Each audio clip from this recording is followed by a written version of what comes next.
Quiero usar este comentario a manera de explicar cosas desde la comunicación. No es mi interés explicar otras cosas, sino desde lo que aquí se maneja, que es la comunicación. Y esto me da pie para varias cosas. Primero, explicar qué es el reflejo de corrección, qué es la necesidad que tiene uno inherente como ser humano de reaccionar de inmediato a lo que está recibiendo, pero solo con la perspectiva de lo que tiene en su cabeza, creyendo que eso aporta. Supongo que, como dice la programación neurolingüística, todo inconsciente humano tiene una buena intención positiva detrás. Y supongo que este comentario tiene una intención positiva detrás. Sin embargo, está incongruente desde el punto de vista de empezar a señalar como muy negativo en su cabeza lo que no le está gustando recibir. ¿Cómo funciona ese tema? No sé si el señor dueño de este comentario funciona así en su cabeza, no me interesa, pero quiero analizarlo desde la perspectiva de cómo está conformado el proceso de comunicación. Hay un estímulo que llega, que es un video. Este video estamos hablando de los empleados mediocres que hay en Latinoamérica, de esos que no están dispuestos a dar nada, pero están dispuestos a reclamar todo. Ese video genera algún dolor y este comentario se da a partir de la perspectiva que él tiene. Entonces entran a actuar las presuposiciones que él tiene frente al dolor expuesto.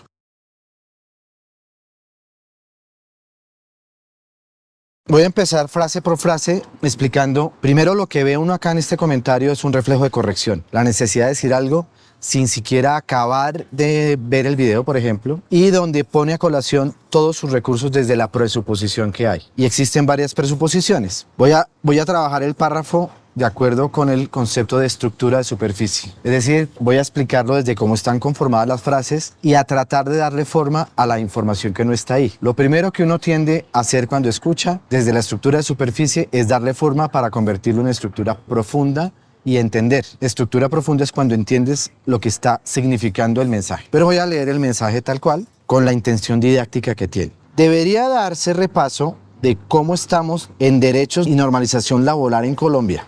Dice así. La palabra debería ya sugiere una presuposición. Hay varias, millones de presuposiciones. La mía es que me sugiere que yo no estoy sabiendo de qué se trata los derechos y la formalización en Colombia. Entonces, como él cree que yo no sé, él cree que debería ser. Y eso está bien. Que no está tan bien que genera que haya posibilidad de la discusión y que se convierta en una conversación difícil. El hecho de sacar la conclusión que dice antes de esos análisis tan chimbos y pone análisis entre comillas. En Colombia suele ponerse entre comillas la palabra que genera como un doble sentido, es decir, no es la literalidad de la palabra porque él cree que yo salí a hacer un análisis, que lo pone entre comillas para peyorativamente decir que eso no es un análisis. Cualquiera que vea el video se da cuenta de que no es un análisis, es una opinión. Porque si fuera un análisis tendría información de datos y hechos concretos que sean comparables con una cosa ficticia versus la realidad, puntos de comparación, ingreso, egreso, principio, final, para poder hacer el análisis. Pero aquí aparece un elemento interesante que es el elemento que dice antes de esos análisis tan chimbos aparece lo que normalmente en nuestras relaciones significa un juego de estatus y es trata de imponer su estatus como dando a entender de que él sí sabe de la formalización y derechos en Colombia y que como yo no sé, mi análisis es chimbo porque no está escuchando lo que él espera oír de lo que él sabe. Es cotidiano, cualquier mente humana trata de comparar lo que oye con sus filtros, independientes si en la información que tiene es correcta o no, lo compara y saca una conclusión. ¿Qué pasa en el juego de estatus? Comete el error, que es un error en el juego de estatus, de tratar de bajar el estatus de su contraparte imponiendo conceptos como el de análisis tan chimbos. En Colombia, algo es chimbo cuando es malo, precario, de mala calidad, como el comentario que estoy analizando. Para mí podría ser un comentario rechimbo, porque no encaja en la calidad de mensaje que estoy analizando. Pero no lo voy a tildar de rechimbo porque me parece un insumo extraordinario para poder explicar cómo conversamos y cómo reaccionamos a lo que está pasando. Entonces él me impone su estatus minimizándome el mío, diciendo usted no sabe, debería saber, y además sus análisis, entre comillas, son chimbos. Ok, pero avancemos. Pone aquí una palabra que dice parece que ya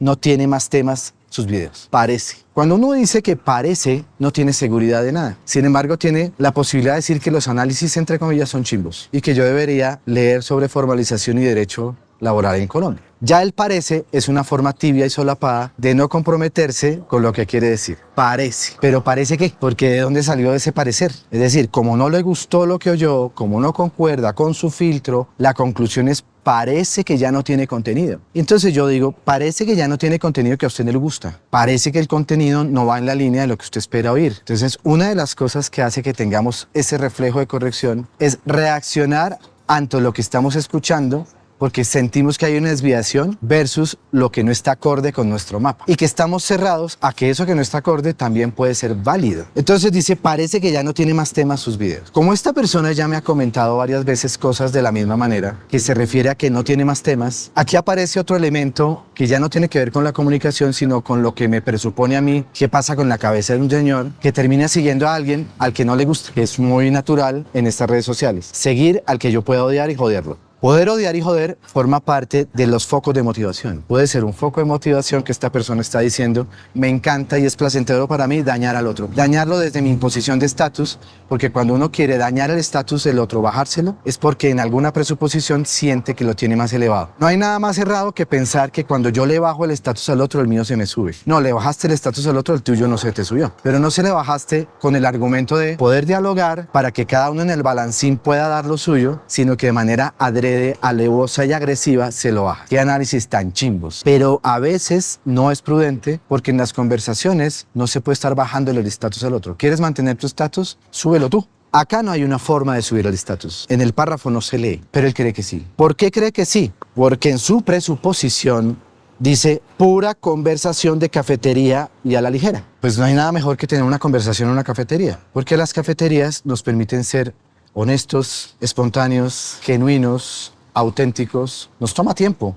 pero en las cafeterías se generan las mejores conversaciones. No en vano, los grandes escritores, los grandes pensadores se sentaban alrededor de una bebida o de una comida a conversar y a solucionar los problemas. Platón, Sócrates hacían la misma cosa y no es distinto que en una cafetería. Pero él cree que en su estatus tener una conversación de cafetería es de poco valor. Tal vez está esperando que la conversación se dé en el aula magna, en un sitio súper solemne para tener una conversación, y resulta que al cerebro humano no le importa dónde estás generando el contenido. Es decir, no vas a ser más inteligente porque estás generando un contenido en la sala León de Greiff de la Universidad Nacional. Ni te va a ser mejor músico porque tocaste ahí. El entorno es ese. Tu cerebro le importa tres tiras si estás en el León de Greiff o estás en la calle o en esta cafetería que estamos disfrutando nuestra cola romana y un cafecito y un pan de bono. Es el hecho de creer que una conversación de cafetería es chimba, es mala y que por eso es a la ligera. ¿Cuánto tiempo necesita uno sentarse en una cafetería en una buena conversación? Horas enteras pidiendo café, llega uno a la casa temblando porque se tomó 18 cafés. Feliz, además es barato. Y en la cafetería nadie te está señalando de lo que estás conversando. O sea, el mejor lugar para tener una conversación de valor es una cafetería, porque nadie te ve, no tienes que agradarle a nadie, solamente sentarte a conversar y además hay alguien que está pendiente de que pagues el café que te estás tomando. Luego, creer que la conversación de cafetería es de bajo valor es una intención de subir su estatus porque no sé en dónde hace las conversaciones esta persona y no me interesa. Esto es un ejemplo claro de cómo reaccionamos con lo poquito que escuchamos, lo comparamos con nuestro mapa del mundo, como no concuerda, creemos que la reacción debe ser acabar con ese contenido, porque si te metes con el contenido no pasa nada, pero te quieres meter con la persona que genera el contenido. Y eso te hace un cobarde por naturaleza, porque tienes que enfrentarte al contenido que no te gustó y enfrentarte a la persona que no te está agradando, pero no puedes destruirla. Luego debes aprender a conversar para entender un poco de qué va todo este tema. Pues le faltó mucha más expresión a este párrafo para poder entender mejor ¿cuál es la intención? Tú tienes que aprender a dialogar con los que están ahí. Entonces no se trata de hablar las cosas para que te gusten. Se trata de hablar las cosas porque quieres decir algo. Y lo mismo pasa con la música. Los músicos que hacemos música queremos decir algo con la música, producir una emoción. No nos preocupa si te gusta o no. Porque toda canción tiene una cosa lindísima que también debe tener todo mensaje. Sobre todo mensaje que tiene la intención positiva. Y es que una canción siempre tiene un motivo. Por fea o bonita que sea, tiene un motivo. Y dos, siempre hay alguien al que le va a gustar ese motivo. Y por eso hay alguien que se engancha con tu canción. Luego, si no te gustó esta canción, puedes cambiar el dial, puedes cambiar la plataforma, puedes cambiar de escuchar al cantante, pero no puedes destruir al cantante. No puedes destruir al mensajero porque no te gustó el mensaje. Vuelve mierda el mensaje. Pero no digas a la gente lo que debería hacer porque no te gustó. Dile a la gente lo que debería hacer porque te parece que puede ser mejor. No para darte gusto, sino porque tengamos una sociedad más funcional. Ahora, en el momento en que grabamos este video, el señor dueño de este comentario no nos ha respondido a un comentario que le dijimos, que tratando de entender su realidad, de cómo considera que las cafeterías son un lugar de poco valor. ¿Cómo concluyó que yo debería entender más los derechos y formalización en Colombia como para atreverme a hacer un comentario como el que hice? Yo me atrevo a hacer los comentarios que a mí se me antojen en esta cuenta, siempre y cuando sea responsable de lo que digo, así como él debe ser responsable de lo que escribió. Y yo me hago responsable por lo que digo. Si cometo un error, corríjamelo. Pero lo malo de este mensaje es que señala todo lo que no le gustó y en ningún momento corrige. Porque es muy fácil decirle al otro, lea sobre el derecho laboral colombiano, pero señáleme el punto en donde debo ser mejor, ¿no? Entonces, este tema hace que la conversación sea difícil porque nos imponen las presuposiciones y no nos dan la posibilidad de explicar mejor. ¿Qué me gusta de esto? Que puedo ilustrar lo que está pasando. Luego a esta persona le digo que está bueno que haga las preguntas pertinentes para que entienda el contexto antes de señalar que algo no se sabe o que algo hace falta. Si le parece que ya no hay tema, propóngame temas, conversémoslo. Tal vez hay unas cosas que podríamos trabajar que yo no tengo en cuenta y que tal vez los podríamos en conjunto trabajar. Pero no se vale estarle exigiendo a alguien que hable por ti y además que hable lo que a ti te gusta y que lo rechaces de plano porque no te gusta. Entonces, cerrando esto, es un ejemplo claro de alguien que reacciona comparado con su base de datos, no le gustó y como no le gustó, le parece que lo que escuche de ahí en adelante es una mierda. Y no, no es cierto. Vuelvo al tema de la canción. A alguien le está haciendo mella positiva lo que en ese video se dijo y a alguien le hace mella lo que en este video se está diciendo positiva. Si al ver este video consideras que todavía sigo siendo insultable, me toca poner el límite y decir otra vez que te vuelvas agresivo, yo te voy a bloquear. Pero si propones diálogo, preguntando, tratando de entender, concretamente podemos conversar sin ningún problema. Así tú me caigas mal y así yo te caiga mal. Si tú me caes mal y yo te caigo mal y no tenemos nada que resolver en conjunto, pues ¿para qué estamos hablando?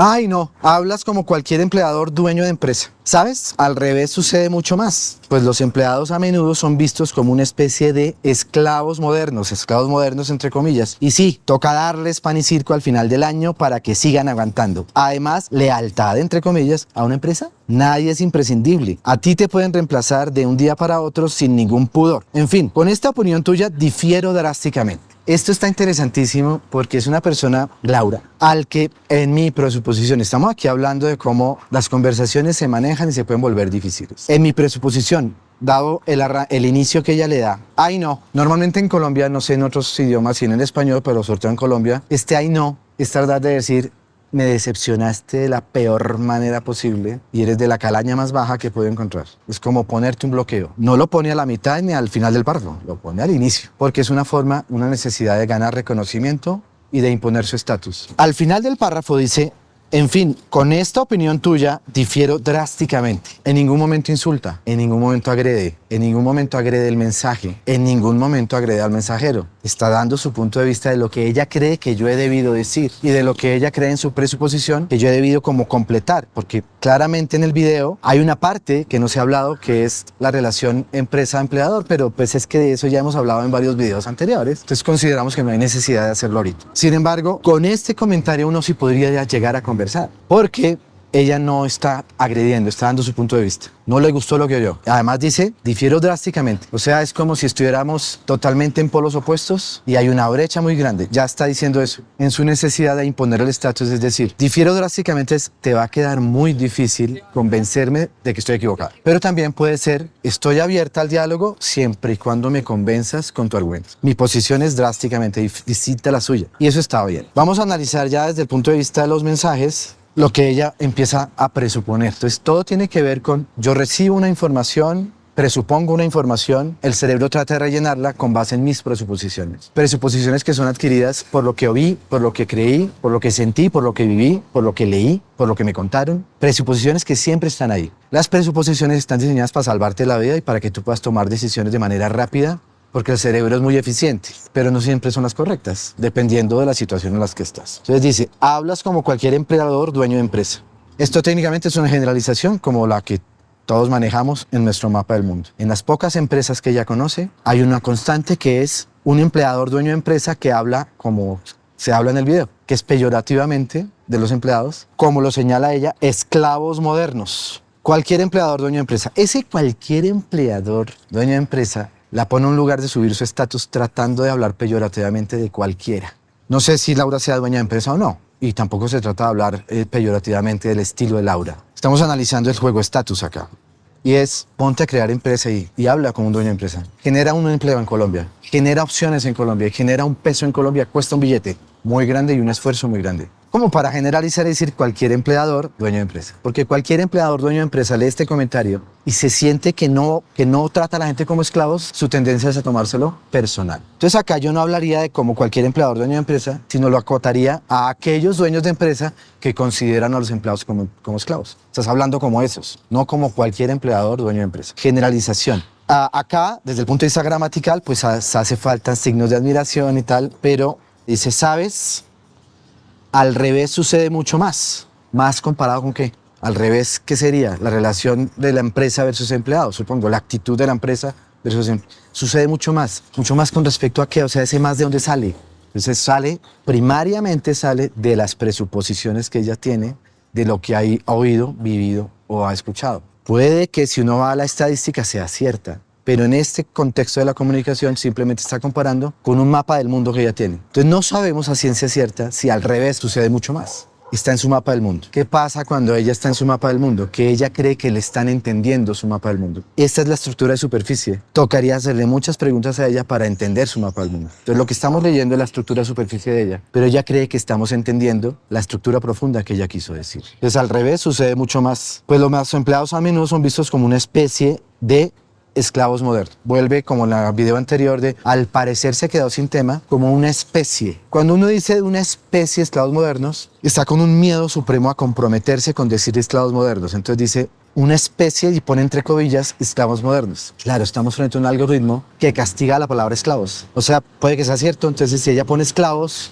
tan directo, el algoritmo la puede rechazar. Pero el algoritmo no solo es Instagram o TikTok, el algoritmo es la sociedad, la conducta social. Nuestro inconsciente colectivo es el algoritmo. Entonces ella dice una especie de esclavos modernos, pero no se compromete con un... ¿Esclavos modernos? No se compromete. Es una especie de... Pero tocaría preguntarle qué otras especies hay. O sea, cómo es que eso se parece a un esclavo moderno. ¿Qué es para ti un esclavo y por qué es moderno? Y así. Muchas cosas que uno puede ser quisquilloso con la comunicación, pero hay muchos baches que da para pensar que es una clara imposición de su contenido, que es natural, como si fuera la verdad absoluta. Ni tengo yo la verdad en el video, ni tiene ella la verdad absoluta. Por eso necesitamos conversar para entender los significados. Entonces dice, y sí, toca darles pan y circo al final del año. Toca darles pan y circo al final del año. Otra generalización, ella cree que los empleados son un poco de gente ahí que nada que ver, gente que no tiene valor, que los tratan quién sabe de qué manera y que para darles contentillo les dan pan y circo, divertirlos al final de año. Para que sigan aguantando. El sigan aguantando, eso es lo que a mí me hace mucho ruido, que hay que aguantar.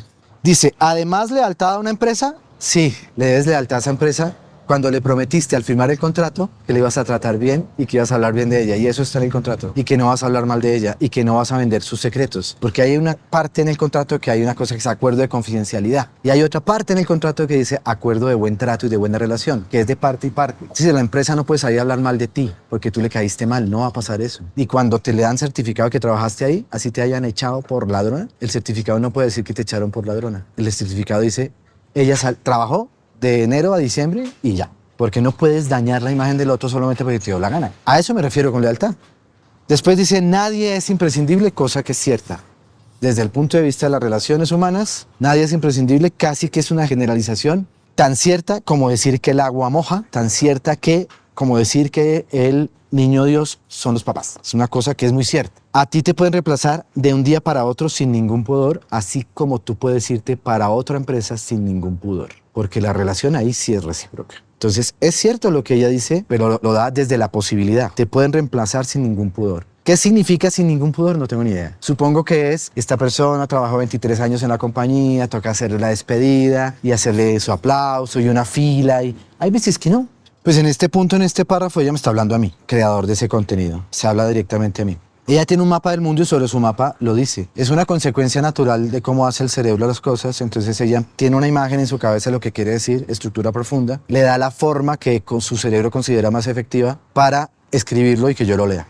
Yo debo leerlo desde la estructura de superficie, no lo puedo leer desde la estructura profunda porque debo entender los significados de ella, no los significados que yo quiero darle. Entonces, cuando hay mucho vacío en la información y yo tomo decisiones sobre eso, ahí es donde la conversación se pone difícil porque empiezo a entender los significados desde mi punto de vista sin homologarlos. Pero ella además está convencida de que yo voy a entender lo que ella me está diciendo. Y eso es lo que hace la conversación difícil. En este punto, más que estar analizando este párrafo y poner el comentario y dejarlo así, lo ideal sería poder conversar con Laura y que Laura en el cara a cara me dijera exactamente lo mismo, sin cambiarle nada. Y yo lo entendiera desde cómo está su lenguaje no verbal, y desde cómo detallar la generalización, recuperar la información eliminada y darle forma a la información distorsionada de tal manera que los significados sean los mismos. Y para eso necesito hacerle preguntas y no basarme solo en la presuposición. Ahí ya estamos en problemas porque la gente no está dispuesta a responder preguntas. La gente asume que ya es tan obvio lo que dijo que debería entenderse. No es tan cierto. Por eso la necesidad de poderle preguntar cosas. Ahora, si yo soy dueño de empresa y ella me habla de como cualquier empleador dueño de empresa en su significado y yo le pongo el mío y antecedo el mío, puede haber un dolor porque me lo tomo personal. Luego debo entender qué significa para ella y tratar de alinearlo con mi significado y qué tan importante para mí es ese significado. Porque puede ser mucho más agresivo que me diga la concha de su madre a que me diga como cualquier empleador. ¿Cuál duele más? Porque nadie está dispuesto a entrar en una generalización. Eso es agresivo. Estás en la misma bolsa. Luego en las conversaciones siempre se busca recuperar la información eliminada, darle forma a la distorsionada y dar detalle de lo generalizado, homologando los significados antes de entrar en ver qué pasa. Por eso uno trata en los comentarios de preguntar sobre eso. Uno pregunta para generar una conversación, pero es claro que hay comentarios que nos valen 3 tiras y que no vale la pena ahondar en eso. Ese es un comentario que al inicio uno dice, qué padre que es ese comentario. Pero como aquí se trata de enseñar a la gente a escuchar, a ver cómo tomamos la información y la damos la forma para entenderla, no para decir que Laura es buena o mala o que lo que yo digo es cierto o no, es para ponernos de acuerdo. Que es lo que hacen los músicos cuando afinan. Saque su violín, yo saco mi guitarra y afinemos. Afinar una guitarra con un violín no es fácil. Se requiere un poco de ponerse de acuerdo auditivamente. Buscamos lo más cerca posible que se homologuen los significados desde la sonoridad. Es una conversación que hay que dar. No es posible decir qué violín tan desafinado y jódete. No podríamos conversar. Luego, el hecho de diferir drásticamente sugiere una forma difícil de conversar, pero hay una apertura a conversar, cosa que no tiene el comentario anterior. Me interesa cero conversar con el comentario anterior, porque nos muestra su intención de faltar al respeto. Todas las preguntas deberían salir a partir de la estructura de superficie. Así tú sepas de qué te están hablando, siempre hacerlas a partir de la estructura de superficie.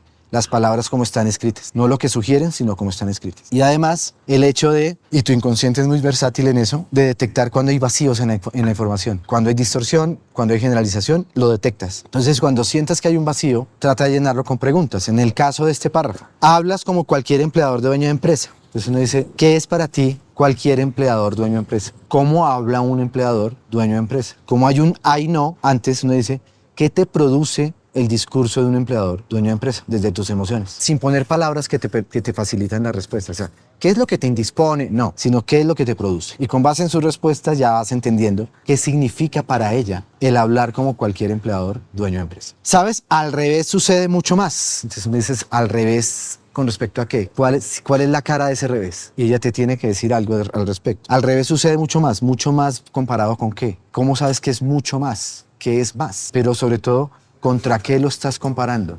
Que aquí no está. Los empleados a menudo son vistos como una especie de esclavos modernos. Entonces aparece el a menudo y especie, ¿no? A menudo es ¿cuántas veces? 1, 10, 20. ¿Qué es a menudo? Versus qué universo. O sea, no es lo mismo decir a menudo que decir el 1% de los empleados son tratados como. Dale números a esa especie de. Además, lealtad a una empresa, entonces es qué significa la lealtad para ti. Cuando tú dices lealtad a una empresa es, ¿qué me estás queriendo decir con lealtad a una empresa en ese tono? ¿Por qué lo haces de una pregunta? Puedes poner tu afirmación para que la contrastes con la de ella. O sea, lo que estás queriendo decir es que es un chiste ser leal a una empresa. Y ella dice sí o no, pero tratas de darle forma a la información. Si dijera que sí es un chiste, entonces, ¿de dónde sacas que realmente es un chiste? ¿Y qué otra manera tuvieras de describir eso para entender tu mapa del mundo? Nadie es imprescindible, generalización, entonces uno la rompe. Nadie, ¿qué significa imprescindible? A ti te pueden reemplazar de un día para otro sin ningún pudor. Entonces aquí la palabra es pudor. ¿Qué significa pudor? ¿Qué te sugiere a ti o qué te hace sentir que te reemplacen de un día para otro sin ningún pudor? ¿Qué significa para ti el pudor? Los que vean esto dirán, pero uy, tanta pregunta y todo, sí es necesaria. Porque es necesario para entender. Pero como nos la damos de súper porque nosotros entendemos y somos rapidísimos y tal, y a buen entendedor pocas palabras y toda esa mierda, entonces tendemos a adivinar lo que el otro está diciendo y a demostrarle que ya sabemos de qué estamos hablando. Por ejemplo, yo le pregunto a la audiencia, ¿qué es pudor? Y seguramente nos van a dar muchos significados muy distintos a lo que la RAE en su diccionario de español dice que es pudor. ¿Qué vale más? ¿Lo que dice la RAE o lo que para cada quien es pudor en la conversación? Lo que para cada quien es pudor. No me importa el diccionario. Si a esa persona cree que pudor es vivir feliz, eso es su significado de pudor. y sobre eso yo construyo la comunicación. Puede que le diga, realmente ese no es el significado de pudor, es otra cosa, pero trabajo sobre su significado, no le impongo el mío, sino que trato de entender. En fin, con esta opinión tuya difiero drásticamente. Entonces, si yo quiero entender el poder del drásticamente, dice de 1 a 10, califícame drásticamente. 1 siendo muy poco drásticamente o muy drásticamente. Al final, ¿cuál es tu intención de decirme todo esto? Así como lo dijiste, ¿cuál es tu intención? Y eso les ayuda a entender la intención.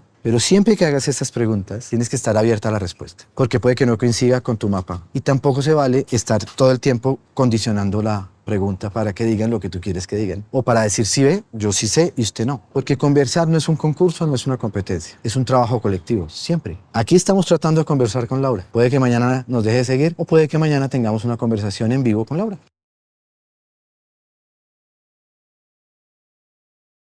Totalmente de acuerdo conmigo. Conmigo es que el texto dice conmigo. Se nota que él es el típico jefe, nunca le tocó estar al otro lado de la balanza. Entonces Juan M. dice, esta no es una opinión impopular, sino una opinión estúpida. Y además el estúpida lo pone con espacios para que el algoritmo no le aburre, como si decir estúpido fuera un pecado. Eso está chévere para explicar porque entonces es cómo está ella interpretando el comentario de la otra persona para vincularse a ese comentario. Y aquí me genera el primer ruido, porque dice totalmente de acuerdo conmigo. ¿Con quién estás de acuerdo? ¿Qué quisiste decir? ¿Conmigo o contigo? Si le está hablando a Juan. Nela dirá, es obvio que es con Juan. Sí, pero allí dice conmigo. Desde la estructura de superficie hay una incongruencia. Y al no haber congruencia, hay que preguntar para romper la incongruencia. Entonces uno dice, perdón, ¿estás totalmente de acuerdo con quién? Pues contigo. Aquí dice conmigo. Ah, perdón.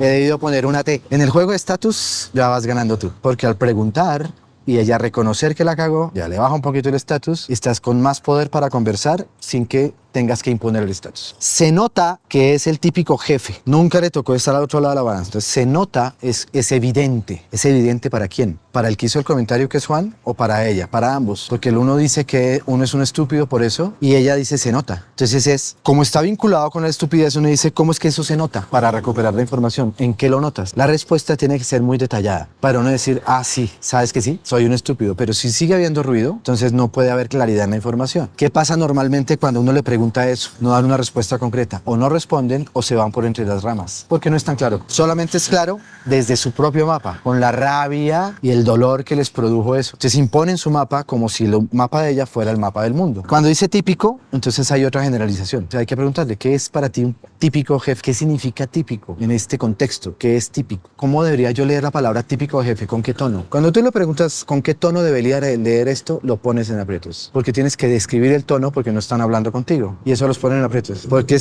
te van a decir con el tono que lo estoy diciendo. Ah, no, pues qué chimba. Todas las personas que evaden las respuestas son personas que no se comprometen a lo que yo llamo cobardía, que es no tener la determinación de sostener lo que acabas de escribir. Nunca le tocó estar al otro lado de la balanza. ¿De dónde diablos sacó esa conclusión? A una persona que está sentada en una silla, con un buzo así, hablando como estoy hablando, que diga que nunca le tocó estar al otro lado de la balanza. ¿De dónde sacó eso? Te toca preguntarle. O sea, ¿cómo sabes que nunca? Es que se le ve, dice. ¿Cómo concluyes que eso fue nunca? Porque nunca es muy contundente, o sea, jamás estuve al otro lado de la balanza. O sea, desde que yo tuve edad para laborar, ya soy jefe. Nunca he sido empleado. En los 3 comentarios, o sea, vuelvo a este comentario y este comentario, hay una clara imposición del contenido desde una superficie que ellos tienen de lo que es corto el mundo para ellos, sin la necesidad de entender un poco más allá. Entonces hay una precaria forma de comunicarse porque solamente quieren decir lo que les produce a ellos lo que vieron. Dolor. Y lo dicen desde cómo les duele. Pero no hay un compromiso real con la palabra. No hay datos ahí concretos, no hay una postura concreta, no hay claridad. A todos habría que preguntarles cosas. Entonces está mal escrito. En los 3 hay la necesidad de imponer el estatus por debajeando el estatus del otro. ¿Qué típica empleada será esa persona que dice el típico jefe? Porque podría hacer responderle, tú actúas como la típica empleada que no se compromete con nada, pero sí se pega a la bulla que está haciendo el compañero, pero no se compromete. Entonces todos estos mensajes tienen el error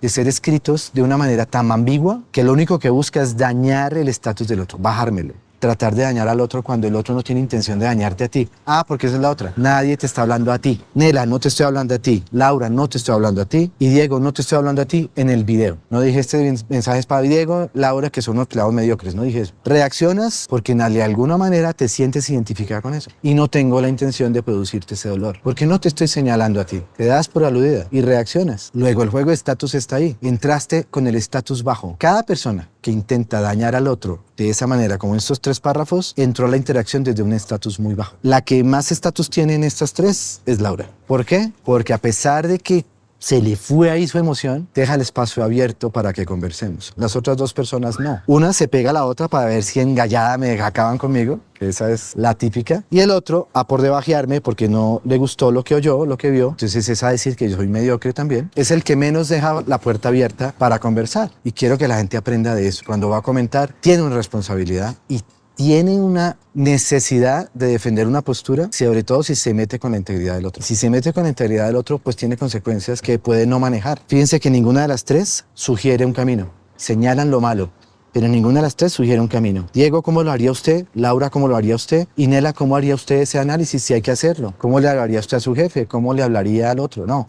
Es a acabarlo. ¿Por qué? Porque ustedes sienten que hay una obligación con ustedes, que ustedes son importantísimos. Pero el punto está en que si vas a comentar, debes comentar con la premisa de que el otro, gústete o no, necesita ser respetado y que su integridad necesita ser cuidada. Si no eres capaz de eso, mejor no comentes y salte de ahí. Si no te gusta, salte. Ricardo Arjona dice, no veo mayor estupidez que el idiota que sigue a otro solo para odiarlo. Y estoy de acuerdo con él. Si no te gusta, no, vete. Tranquilo. Pero si no vas a agregar valor en la conversación, es decir, señala, pero no sugieres un camino, no me interesa conversar contigo. Yo estoy equivocado, proponme un camino. ¿Cuándo vas a ser escuchado? Cuando te vinculas con el respeto total por la integridad de las partes. No porque hables más duro vas a ser más escuchado. Ojalá haya servido esto para graficarles cómo una conversación se puede volver difícil desde lo que propone quien la formula. Uno da una opinión, pero el que propone el primer comentario propone conversación. Y en las 3 no hay propuesta de conversación real. Suscríbete para más contenido como este. Encuentra toda la información sobre cómo mejorar tus conversaciones y relaciones en mi libro No me hables en ese tono. Sígueme en Instagram y en TikTok para enterarte de todos los talleres de musiconomía y para una sesión personalizada, inscríbete en Resonando con tu Historia.